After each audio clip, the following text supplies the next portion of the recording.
Hola, buenas tardes. Sí.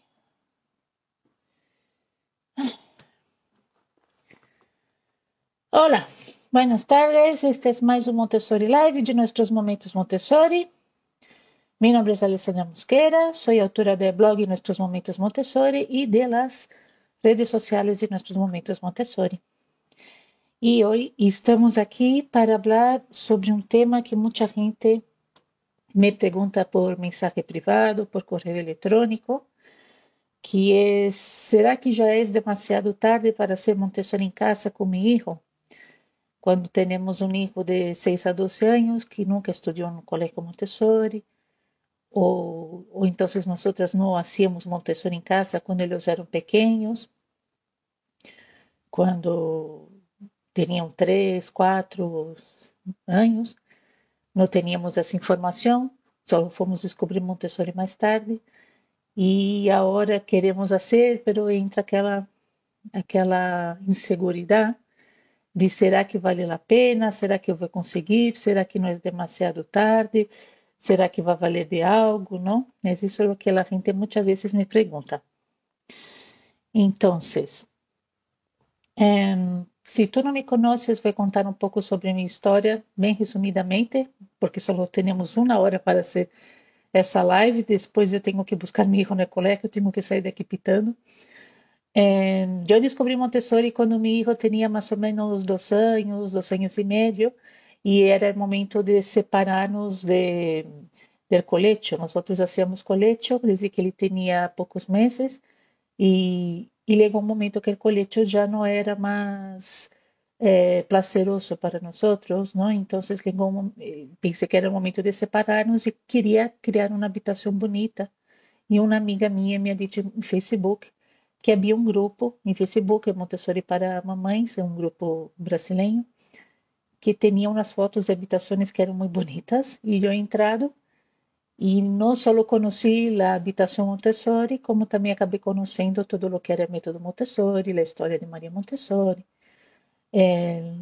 os pilares do método, não?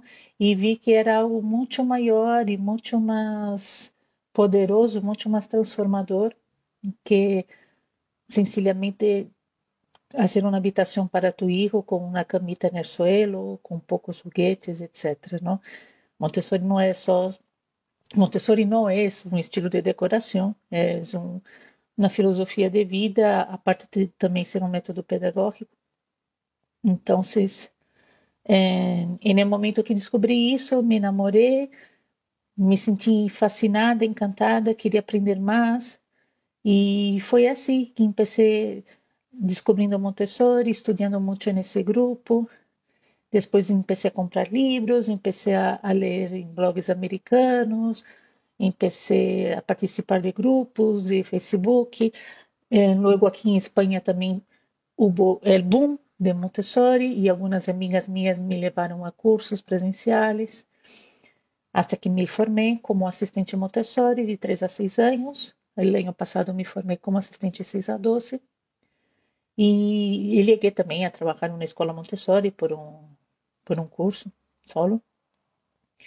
E com meu filho, pues empecé a trabalhar com ele quando ele tinha mais ou menos 2 anos e meio, depois que hice a habitação Montessori, pues a intenção que tinha era de levar-lhe o método a casa, não? Como nesse grupo dizia que era possível, como se podia ser, então empecé haciendo com ele.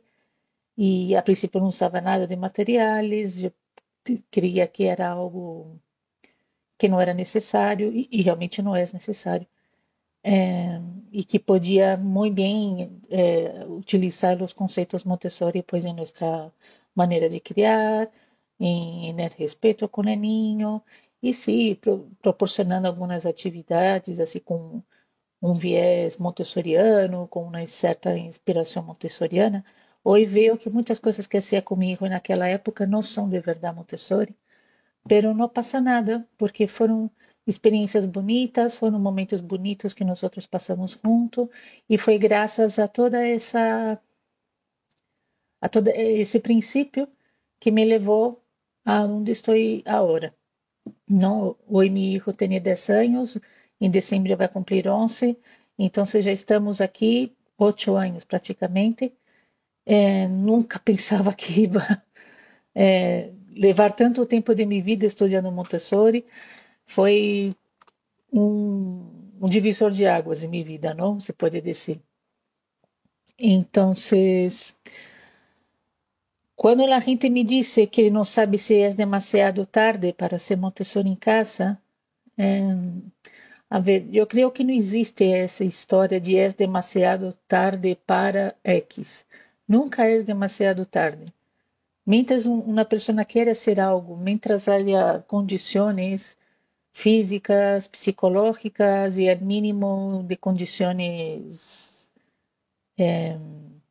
como se diz, materiais, dependendo do caso, sempre se pode fazer Montessori, sempre se pode fazer qualquer coisa que tu queiras. Tu pode, um momento que quieras, podes volver a estudar, podes sacar a carnet de conduzir, bueno, sacar a carnet de conduzir, às vezes dependendo do caso, pero bueno, puedes volver a trabalhar, puedes volver a estudar, puedes arregaçar, puedes fazer um montão de coisas, não?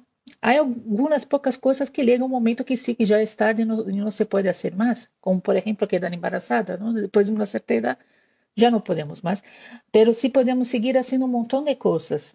E no caso de Montessori, sí, sempre se pode fazer Montessori em casa com tu filho, aunque ele tenha mais de 6 anos, aunque ele não ha passado por Montessori quando era mais pequenito, sí se pode. Incluso quando eles são adolescentes também se pode. Pero claro, não vai ser rápido, não vai ser fácil, não vai ser de dia para a noite, é um processo que vai tardar, dependendo do ninho, dependendo do adulto, dependendo da relação que existe entre eles, pode tardar mais ou tardar menos. Vale? Isso vai depender do grado de compromisso que tens tu, não? E de lo quanto tu estás de verdade convencida de que quer levar isso para tu filho, não? Então, eu sempre pergunto a las pessoas quando me dizem que querem fazer Montessori em casa, eu sempre pergunto ou pido que elas pensem por que quero levar Montessori a casa, porque qual é minha intenção. Eu quero fazer Montessori em casa em plano homeschooling, de utilizar materiais, de ajudar-lhe com língua, matemática, ciências, etc. Ou quero levar Montessori a casa, pois, para ter uma relação com meu filho de mais liberdade, de mais consciência, de mais responsabilidade, disciplina, não? Pero sempre visando a autonomia do ninho, não? Quando dizemos disciplina, dá uma ideia que é algo militar, não é isso. Não, a disciplina existe em Montessori porque não há liberdade sem disciplina. As duas coisas têm que andar sempre de mãos dadas, não?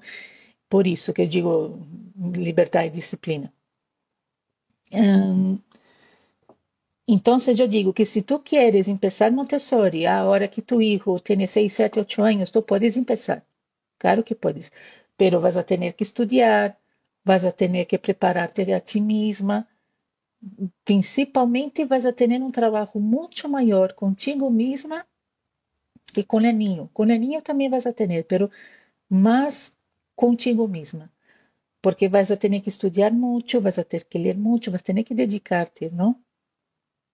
E tens que perguntar-te qual é a intenção que tens para levar Montessori a tu casa.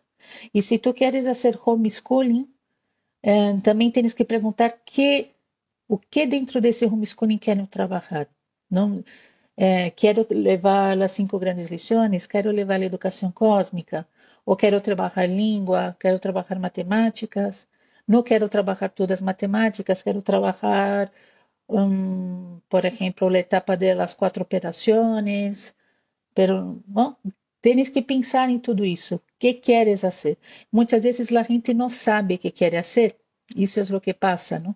Por isso que é tão importante conhecer-te a ti mesma, fazer uma observação de ti mesma, ir estudando e, a la vez, também ir observando a tu filho, porque ele também te vai dar as claves de hacia onde tienes que tirar. Vale? Se tens algum pequeno conhecimento de Montessori, aunque seja da etapa de 3 a 6 anos, já deve saber que existe o ambiente preparado, o adulto preparado e a criança e o niño equilibrado, não? O ambiente preparado, quando está na etapa de pequenitos, pues es tener a casa preparada, segura, para que ele pueda alcançar tudo, pero sin hacerse daño, ¿no? Que el niño pueda, por ejemplo, lavar las manos, peinarse, con la ayuda de una banqueta para poder mirarse en el espejo de su baño, o entonces ayudar a preparar la comida, a lavar los platos, a poner las ropas en la máquina, la lavadora para lavar. Isso é mais a estrutura de ambiente preparado para os niños pequenitos.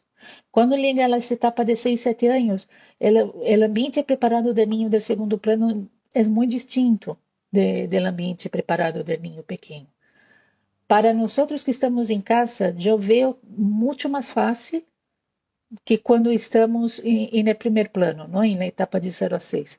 Porque agora já o niño já tem uma altura suficiente para alcançar casi todo de la casa, ¿no? A no ser que sea algo que esté muy en el auto, pero la mayoría de los niños que ya consiguen alcanzar muchísimas cosas de la casa, entonces ellos ya tienen esa autonomía conquistada, essa autonomia física. Não, já não tens que estar pensando que tem que ser uma cama barra, uma mesa barra. Não, já pode ser quase para um adulto, não?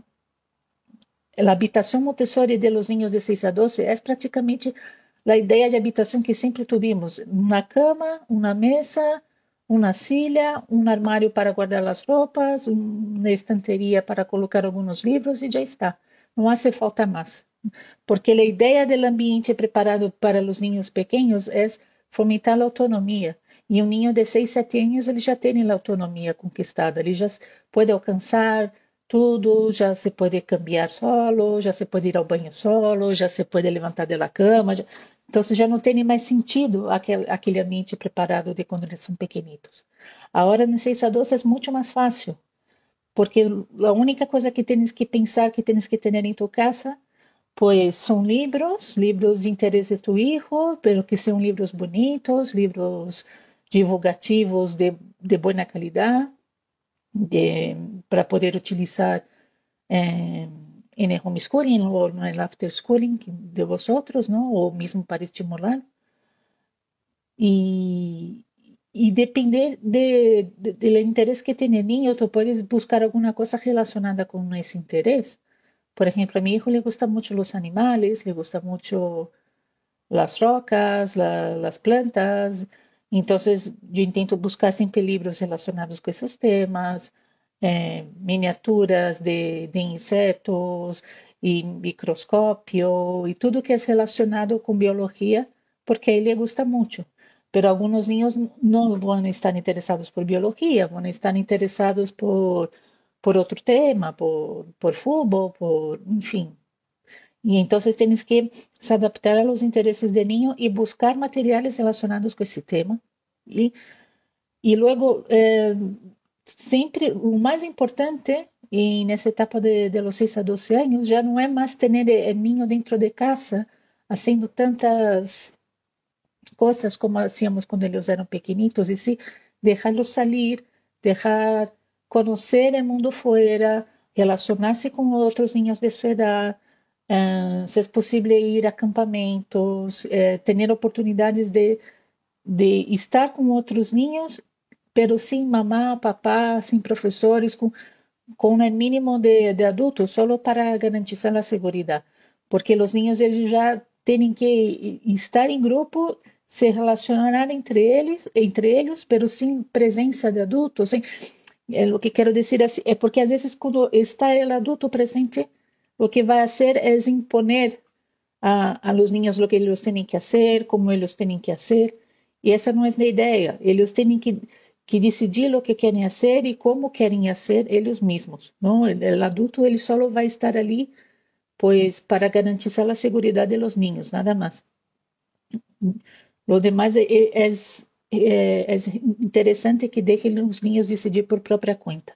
Então, por isso que nessa etapa temos que deixá-los sair, proporcionar atividades no campo, no aire livre, visitas a museus ou algum outro lugar que a eles les guste muito, pero que eles programem a salida, todos os passos para efetuar essa salida, ¿vale? E outra coisa que eu sempre digo que é muito necessário, nós temos que conhecer muito bem ao ninho que temos, não? Às vezes pensamos que conhecemos bem porque somos sua madre e tal, mas às vezes temos surpresas, ou às vezes chegamos à conclusão que não o conhecemos tão bem como pensávamos, não? Por isso que eu sempre digo que há que observar, que há que estar com eles, que há que buscar um tempo a solas com esse ninho, para darle a atenção exclusiva, especialmente quando tem irmãos. Os niños eles têm uma necessidade de atenção exclusiva e não é porque têm 6, 7, 8, 9, 10 anos que já não têm mais essa necessidade. Eles seguem tendo. Eles são agora muito mais independentes, é verdade, mas eles seguem tendo necessidade de afeto. Então, é importante ter um momento com ele, pois pode ser assistindo na pele, jogando algum jogo que ele goste muito, cocinando juntos. Enfim, tenéis que buscar alguma atividade para unir vosotros dois e estar um tempo a solas, solo vosotros dois, ¿vale? Para ir alimentando o que é a conexão familiar e a la vez tu le vas a observar e vas a hablar com ele e vai começar a ver como está evolucionando, vas a ver como ele está criando já uma personalidade, umas opiniões, uma visão do mundo. Isso tudo é importante porque é parte da observação do niño no segundo plano, ¿vale? A parte de observar o niño, também tens que observar a ti mesma, que isso é muito importante. Em Montessori é necessário, a guia ela tem que ser um serviço de observação hacia si mesma, para poder oferecer sempre o melhor de ele a los niños. E isso também vale para casa. Então, temos que tentar.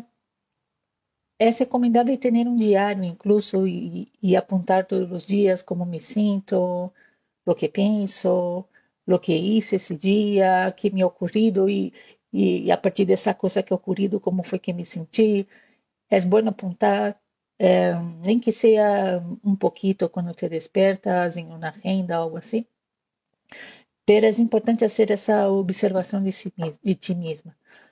Por quê? Porque essa observação que vas a fazer de ti mesma te vai ajudar a descobrir os gatilhos, não? Porque muitas vezes as madres dizem, es que não aguento a meu filho, es que ele me saca de quicio, es que perco a paciência. E então tem que descobrir por que perdes a paciência, que é o que ele hace que ativa esse gatilho, não? Às vezes é porque não me obedece, não? E não te obedece em que circunstância, como tu lo has pedido, e por que é tão importante para ti que te obedeçam quando te pida isso. Porque muitas vezes, quando queremos que nosso filho nos obedeça, é sencillamente por uma questão de orgulho nosso.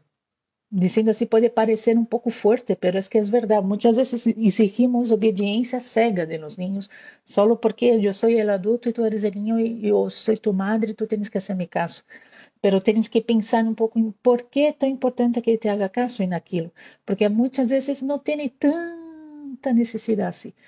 E na verdade, nós queremos ser que nos obedeça por uma outra razão, por uma outra coisa que já venimos carregando de há anos, de la educação que tuvimos com nossos padres, de las relações que tuvimos com nossos professores, com os outros adultos de nosso passado, que acabamos assimilando essas crenças.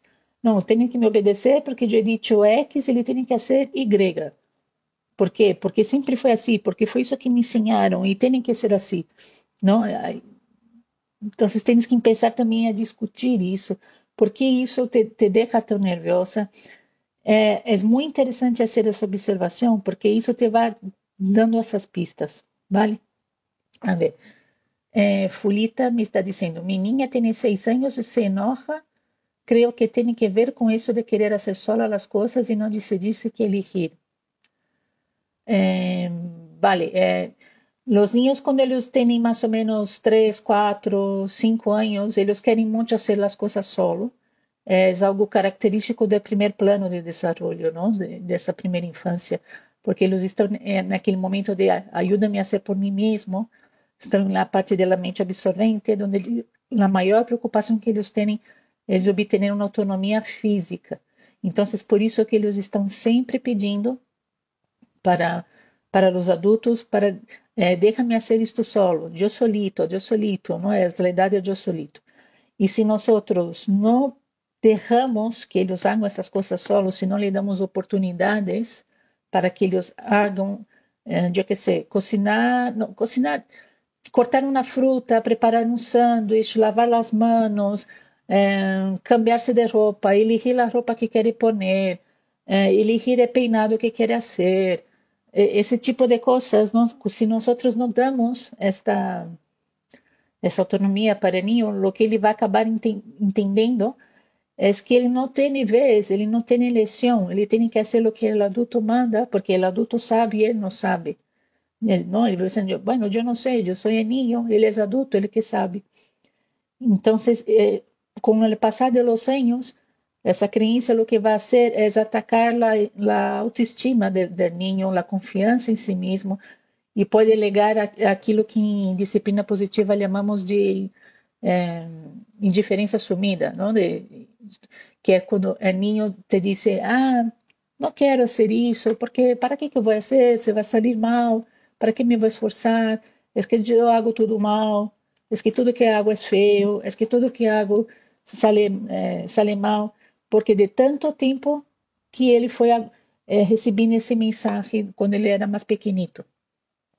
Cuando los niños tienen 6 años, esto ya empieza a desaparecer, pero a lo mejor en el caso de tu hija todavía está con esa necesidad de autonomía física. Entonces, lo que yo te puedo decir es que tienen que proporcionar experiencias para que ella pueda elegir cosas por sí misma, que ella pueda hacer cosas por sí misma. Porque eso va a los pocos minando la, a segurança que ela tem em si mesma, vale? Por isso que é tão importante. Que mais? Vale, quando hablamos de hacer Montessori em casa, muitas vezes surge a dúvida de se usar materiais Montessori ou não, não? ¿Usamos ou não usamos? Minha resposta é: depende de para o que tu queiras. A ver, o uso de materiais em casa para ser Montessori não é necessário.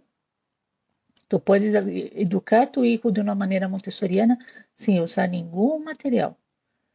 Pero si tú quieres usar materiales Montessori porque quieres ayudarle en el colegio, ayudar en alguna deficiencia que tiene, o quieres incentivar algún talento que ele tiene, ¿no? Y proporcionar esa otra manera de aprender las cosas, a mí me parece bien, yo hago con mi hijo, no, yo no veo ningún problema. Si tú quieres hacer, tú lo puedes hacer, tú puedes comprar los materiales y ofrecer a tu hijo, pero primero tienes que aprender a utilizarlos, ¿vale? Porque los materiales no son juguetes, algunos son fáciles de usar, pero muchos de ellos no lo son, y más cuando llegamos a la etapa del segundo plano, de 6 a 12 años, que já os materiais são mais avançados e não são assim tão intuitivos como quando eles eram pequenitos. Agora, muitas vezes tu vês um material Montessori e tu dizes, madre mia, por onde empeço? Não, é muito complicado, às vezes, especialmente os materiais de matemáticas, que são grandes, que levam muitas peças, tem muitos colores, cada color tem um significado, as peças têm uma maneira de utilizar, de apresentar, de quando vai meter, de que maneira tem que meter. Então, já não é uma coisa assim tão intuitiva. Se tu compras o material e não sabes utilizá-lo, o que vai acabar passando é que ele se vai quedar na estanteria correndo polvo. Não? Ou então, tu podes hasta aprender a se apresenta de tal maneira, pero tem que aprender mais que fazer a apresentação. Tens que aprender como utilizá-lo, com exercícios, com atividades, com extensões. y llamar la atención del niño para usar ese material, porque si no el niño no va a utilizar. Y vas a quedar con el material ali parado. Habrá gastado un montón de dinero para nada, ¿no? Los materiales Montessori son muy bonitos, son geniales, ayudan un montón cuando bien utilizados. Y ahí no queda otra, tienes que aprender a utilizar. Como aprendo a utilizar, Alessandra? Há duas maneiras. Ou tu te apuntas a um curso de guia Montessori, tem cursos de guia por la AME, por Montessori Canela, por IME, que é Instituto Montessori Internacional, por MOLAT, que é Montessori Latinoamérica, que tem informações online. Que eu conozco são essas, que dão curso de guia 6 a 12. Luego, tienes também cursos de apresentação de materiais direcionados para famílias homeschoolers. Em espanhol, só conosco de RAIS educativos, não conosco outro. Vale? Em inglês, tem o Hub Montessori de Pilar Bewley, que está muito bem, é totalmente online, pero está todo em inglês. Tienes que saber inglês para poder participar e ver os vídeos e entender exatamente como que tem que proceder e tal. Pero bueno, si tú aprendes a utilizar esos materiales y decides aplicarlos en tu casa, a mí me parece perfecto. O que eu hago com meu hijo é o after schooling, ¿no? Meu hijo ele vai ao colégio, um colégio tradicional, ele tem ali sua classe com seus professores, como todos os niños de Espanha, tem ali seus livros didáticos, etc., e sigue um currículo que está determinado pela Comunidade de Madrid e tal. Tem que ser deberes, tem que ser exames, como todos os niños. E quando estamos em casa, em fim de semana, em festivos, em vacações, em algum momento que estamos assim mais relaxados, e se noto que ele está aberto para isso, e eu também, então fazemos alguma atividade Montessori. Por quê? Pois para ajudar a entender conceitos e para incentivá-lo com os interesses que ele já tem. A mim me gusta muito a parte Montessori de ciências, por exemplo, e a mim ele gosta muito de ciências, então eu tento apresentar isso para ele. Vale? Pode tentar fazer isso também. Pero como he dicho, há que formar-se primeiro. Vale? Que mais? Se não tienes materiais em casa, se não puedes comprar materiais porque são muito caros, porque não tem nenhuma tienda de materiais Montessori onde vives, não? Em alguns países que não existem. Em Espanha temos as tiendas online, mas em alguns países de Latinoamérica não há. O que tu podes fazer é ou fazer tus próprios materiais. Em internet vas encontrar, em Pinterest, em YouTube, vai encontrar pessoas que ensinam a fazer materiais. Ou então tu podes adaptar aquilo que já tens em casa. Não? No caso de los niños, por exemplo, que estão aprendendo a contar, a hacer suma, resta, se pode fazer com garbanzos mesmo, com frijoles, com a comida, com qualquer bolita, com peças de Lego. Buscando em Pinterest matemáticas com Lego, vas encontrar um montão de atividades relacionadas com o Lego. Pode ser frações com Lego, pode ser multiplicações com Lego, dá para ser muitíssimas coisas. Não é Montessori, vale? Isso é importante deixar claro. São matemáticas manipulativas, pero não é Montessori, vale? Pero se a ti te gusta, é uma maneira de trabalhar em casa também. E se a tu hijo le gusta também, é importante dizer. Ai, perdão.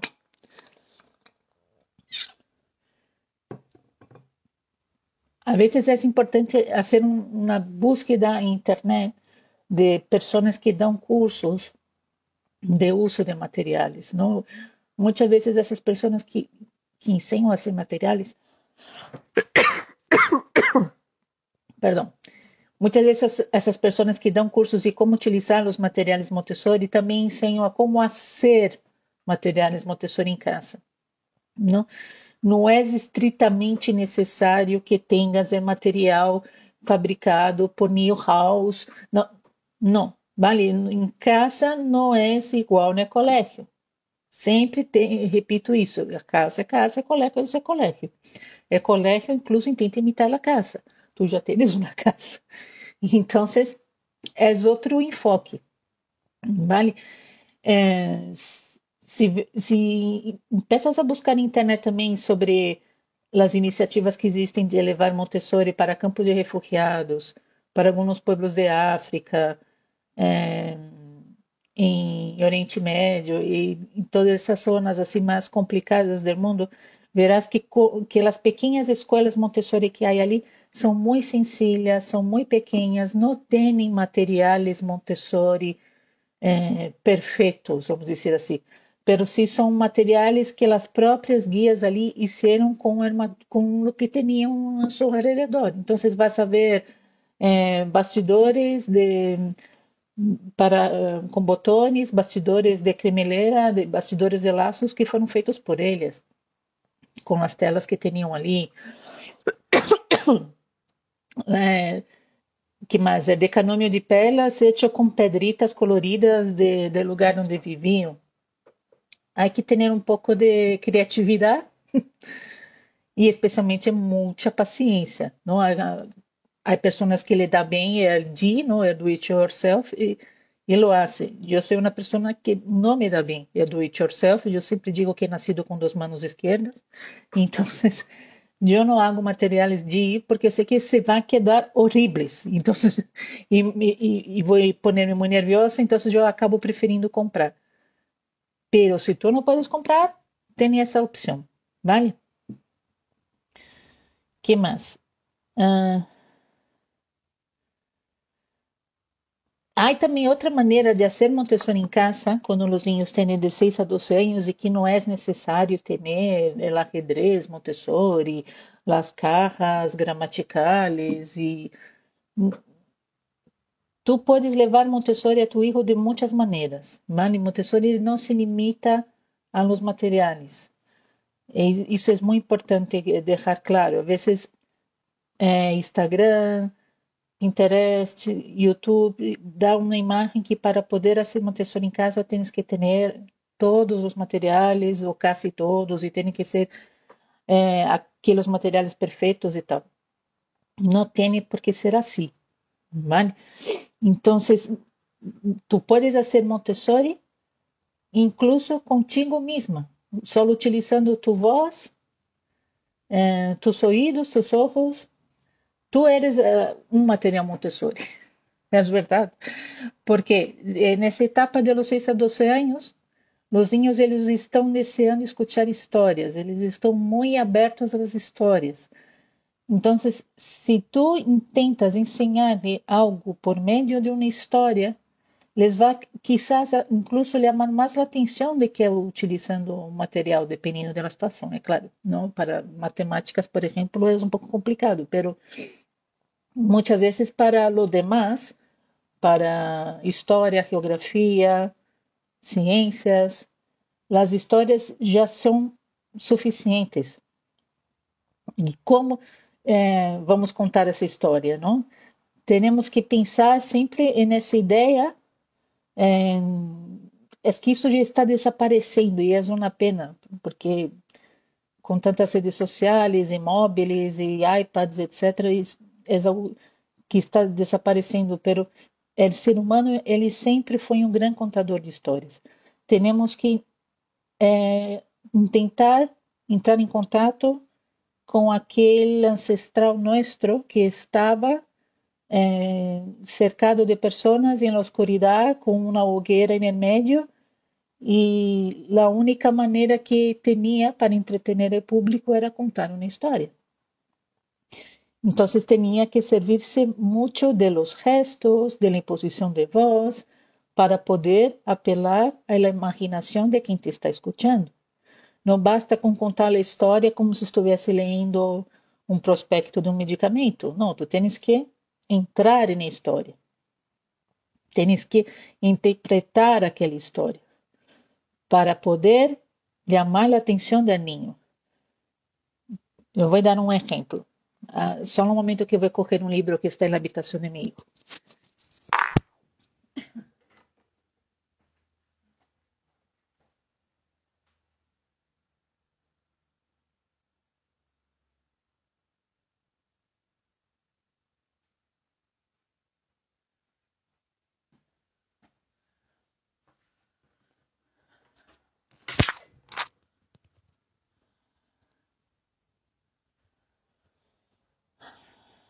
Vale, es un libro de cuento infantil, ¿vale?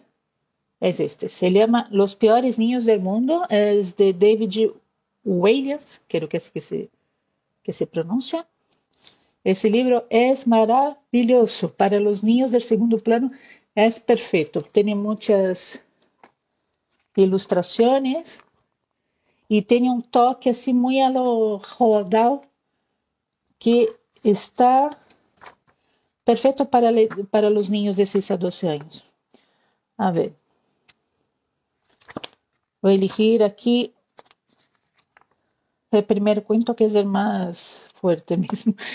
Ese libro, Los peores niños del mundo, son varios cuentos, son, a ver, 1, 2, 3, 4, 5, 6, 7, 8, 9, 10. Son 10 cuentos que cuentam histórias de 10 niños distintos, que seriam os 10 piores niños do mundo. Cada niño se caracteriza por ser algo que às vezes é muito asqueroso ou é muito raro, ¿no? Y bueno, voy a leer un poquito del primer cuento que se llama Blas Babas y os vais a entender lo que es contar una historia para un niño de 6 a 12 años, ¿vale? Cuando yo digo que hay que interpretar, que hay que entrar en la historia. Érase uma vez um chico llamado Blas. Blas babeaba muito. Não é que de vez em quando se lhe escapara um hililho de baba mientras dormia. Não. Lo suyo eram babas a escala industrial. E aqui um chico que podia produzir litros e mais litros de babas ao dia. Talvez os pergunteis, por que babeava tanto o bueno de Blas? Vereis. Lo hacía porque era um indivíduo incrivelmente vago. Se lhe deixaram, era capaz de dormir 24 horas ao dia. 7 dias por semana, 365 dias ao ano, e mientras dormitava, Blas babeava.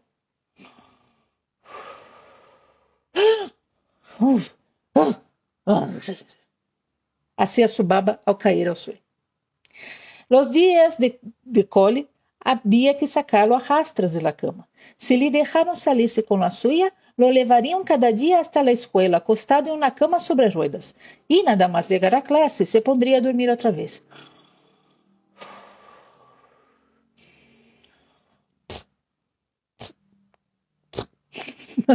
Para se lavar.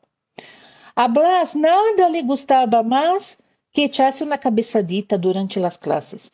En cierta ocasión, hasta se había llevado un saco de dormir al cole para poder saltarse todas las asignaturas de una sola cesta.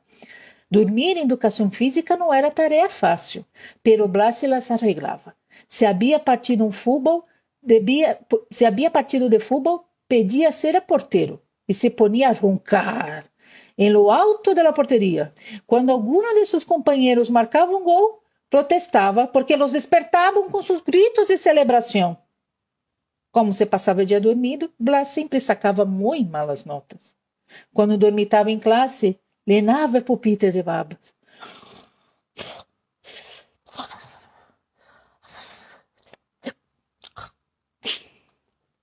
Vale, não vou ler todo o cuento, pero é para que tenhais uma ideia. Eu pongo aqui outra vez o nome do livro.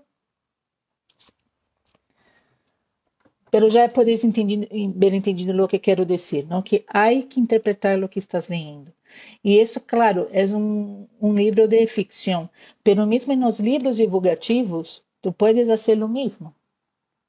A ver.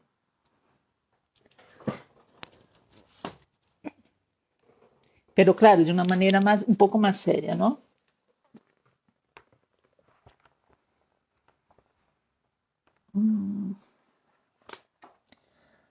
Los aztecas o mexicas llegaron al Valle de México en el siglo XII después de Cristo. Según sus creencias, difícil leer eso, Huitzilopochtli, su dios principal, condujo a su tribu nómada al valle y les permitió asentarse en una isla de las marismas del lago Texcoco. Y aquí fundaron la capital, Tenochtitlan, alrededor de 1325 después de Cristo. Uau! 1325 depois de Cristo. Isso é muito antigo, não? Em que ano estamos? Em 2021. 2021, também depois de Cristo. E esse era 1325. Pois é, quase... Quantos anos já há isso? Madre minha, tudo isso? Uau! Eu todavía não havia nascido, tu tampouco. Tus abuelos tampoco. E nem los abuelos de tus abuelos. Isso hace um montão de tempo. Em princípio, o entorno pantanoso não parece mais adequado para o desenvolvimento del que seria o último grande império mesoamericano. Pero esta tribo aprendeu a cultivar sobre estruturas flotantes. ¿Sabe lo que são estruturas flotantes? Pois são as estruturas que estão sobre a água. Interessante, não? E, pouco a pouco, a base de contínuas guerras e alianças, lograram expandir seu reino. Com uma economia basada em um eficiente sistema de cobro de tributos. Que significa tributos? Pois não lo sei. Aponta essa palavra e depois vamos a buscar no dicionário, vale? Vale. E no comércio, Tenochtitlán se convirtió em uma das cidades mais grandes do mundo. Que tu queres saber onde está Tenochtitlán? Podemos buscar depois no mapa. Vamos ver se aqui, à medida que vamos lendo, se acaba dizendo que lugar de Tenochtitlán se corresponde agora mesmo, não? Estão dizendo que era no Vale do México, pois está em México, isso já lo temos claro. Vamos ver em que lugar exatamente de México estaria Tenochtitlán. Vale? Isso é um exemplo para poder ler um livro divulgativo. Como podeis ver, tenéis que estar sempre buscando o ponto que vai estimular o niño a imaginar, que vai estimular o niño a querer saber mais a respeito. Tenochtitlán, que significa Tenochtitlán? Porque é uma palavra tão rara, terá algum significado? E em que lugar de México estará hoje Tenochtitlán? Não? 1325, quantos anos isso foi? Vamos tentar ver, vamos reduzir 2021 por 1325. O que mais estava passando no mundo nessa época? Isso foi em México, pero o que estava passando na Europa em 1325? Não?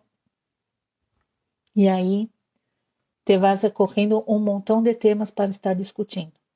Não se trata só de ler com México, as aztecas, não.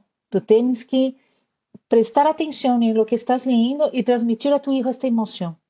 ¿Vale? Por isso que é tão importante. Quando eu digo que é importante contar as histórias a los niños de 6 a 12, é que é super importante. Me he perdido. A ver. Os materiais. Vale. Going out, como eu havia dito, não? Que também temos que buscar ser mesmo vivendo em casa. Going out, depois nas escolas Montessori é quando eles organizam em grupo, os niños mesmos organizam, onde eles vão fazer uma visita, pode ser a um supermercado, pode ser a um museu, pode ser a uma exposição, pode ser a uma fábrica, pode ser a qualquer lugar onde eles queiram ir para tentar descobrir algo, para fazer uma investigação a respeito de algo que eles estão estudando naquele momento e que querem aprofundar-se mais. Não, os próprios ninhos decidem aonde irão, quando irão, como irão. Eles têm que buscar informação de transporte público, de quanto custa para entrar, se têm que pagar para entrar, os horários que funcionam, tudo isso é responsabilidade dos ninhos. E só vai um adulto com eles para garantizar que não lhes passe nada. Pero esse adulto ele não interfere nunca no trabalho de los niños desde o momento que eles saem do colégio até o momento que eles voltam ao colégio. Da mesma maneira que não podíamos interferir quando eles estavam fazendo a Torre Rosa, tampouco podemos interferir quando eles estão fazendo Going Out, não? Y nosotros podemos hacer lo mismo en casa, con nuestros hijos, con nuestros sobrinos, con los hijos de nuestros vecinos, de nuestros amigos. Si hay la posibilidad de formar un grupo y organizar una salida, que ellos organicen entre ellos esa salida, es un ejercicio muy bueno. Es la vida práctica de los niños de 6 a 12 años. ¿Vale? Y es muy interesante que nosotros demos oportunidades a un niño para que él hable y para que él sea escuchado. Porque hablar, bueno, en esa etapa ellos hablan muchísimo, ellos no paran de hablar, pero muchas veces no estamos interesados en escuchar, no tenemos tiempo, estamos con el móvil, estamos con varias cosas en la cabeza, estamos con prisa y no le escuchamos. Decimos, ah, vale, o peor aún, le decimos, ay, ¿cómo tú hablas? Para de hablar, es que me irritas, es que pareces que has tragado una radio. Lo que es peor todavía, porque el niño va a pensar, pues, es que soy muy desagradable, ¿no? Mi madre dice que cuando hablo soy desagradable, entonces voy a parar de hablar.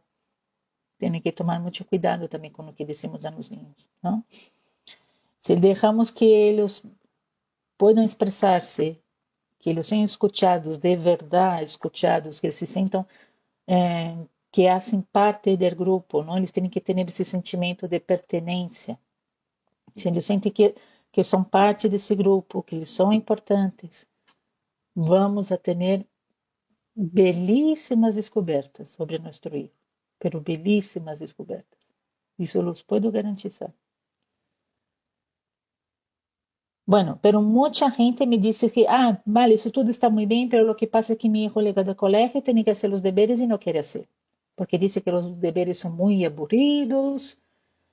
Y bueno, sí, los deberes son aburridos, eso no hay como cambiar, ¿no?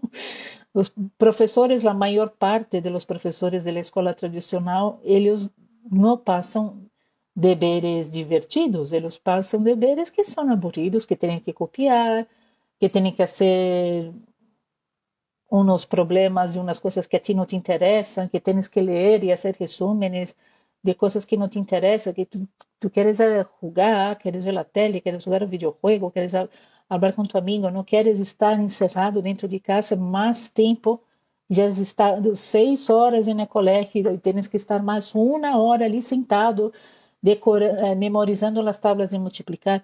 Intenta colocar-se no lugar del niño. Eso es una cosa muy seria para os niños. Isso é o que hace com que os niños não queiram mais aprender, perdem interesse por el conhecimento, vão perdendo a curiosidade.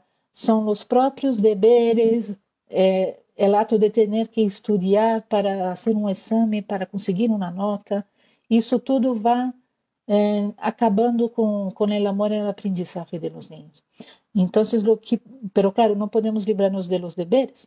Es la vida como es, ¿no? Los niños en primaria ellos tienen que hacer deberes, ya es una obligación, nos guste o no, es una obligación. Entonces, lo que podemos hacer? Podemos intentar partir esses deberes em passos, como em Montessori se hace também com as apresentações, não? E muitas vezes quando hacemos uma apresentação Montessori, se estás pendiente de como na guia vai ser a apresentação, verás que são vários passos, não? Um passo de apresentar uma coisa, o passo de fazer outra coisa. Fíjate e verás que são vários, todas as apresentações Montessori estão formadas por passos. Então, puedes tentar levar esse mesmo conceito a los deberes. Então, se por exemplo, se o niño está sendo um problema de matemáticas, como que vamos poder dividir por passos? O primeiro passo é ler o problema. O segundo passo é colocar apontado em uma colunita os dados que te dá esse problema, não? Que todos os problemas te dão dados para poder contestar a pergunta final. Então, tens que correr esses dados, não? E depois, o próximo passo, fazer a interpretação da pergunta, não? Eu que sei. Juan tiene 3 naranjas, María tiene 2 naranjas. ¿Cuántas naranjas tiene Juan y María? ¿No? Juan y María. Entonces ya está dando una idea de lo que, de unión. Si ya es unión, tenemos que sumar. Eso ya es la solución prácticamente del problema. No tenemos que sumar las naranjas de Juan con las naranjas de María, ¿no? Y así por delante, ¿no? Y en matemáticas isso pode ser mais fácil, pero mesmo com as outras disciplinas também podemos tentar separar por, por pasos. Quando, por exemplo, se temos que contestar um questionário de história, intenta buscar aquela informação em texto, em onde está nesse parágrafo, vamos ir marcando en el parágrafo donde está la información que está relacionada con la pregunta hasta llegar a la respuesta, ¿no? Eso que se trata, de intentar ir buscando pasos, porque claro, muchas veces los niños dicen que se aburren. Sí, es verdad que los ejercicios suelen ser muy aburridos, pero muchas veces ellos se aburren porque ellos no saben hacer, porque ellos todavía no tienen esa organización de coger problema de matemáticas e você, bueno, vamos a ver, ¿qué tengo que hacer aquí? Hay algunos niños que sí, por supuesto, pero hay muchos que no, que ponen ali el problema delante y no saben qué hacer con el problema, ¿no? Porque hacer un problema de matemáticas no es solo conocimiento de matemáticas, también es conocimiento de lengua. Tienes que saber interpretar el texto. Y eso, por desgracia, no voy a decir que todos, pero muchos colegios no están más dando prioridad. Los niños ya no hacen más ejercicios de interpretación de texto. Los niños no saben interpretar. Eu vejo com meu hijo todos os dias, não sabem interpretar.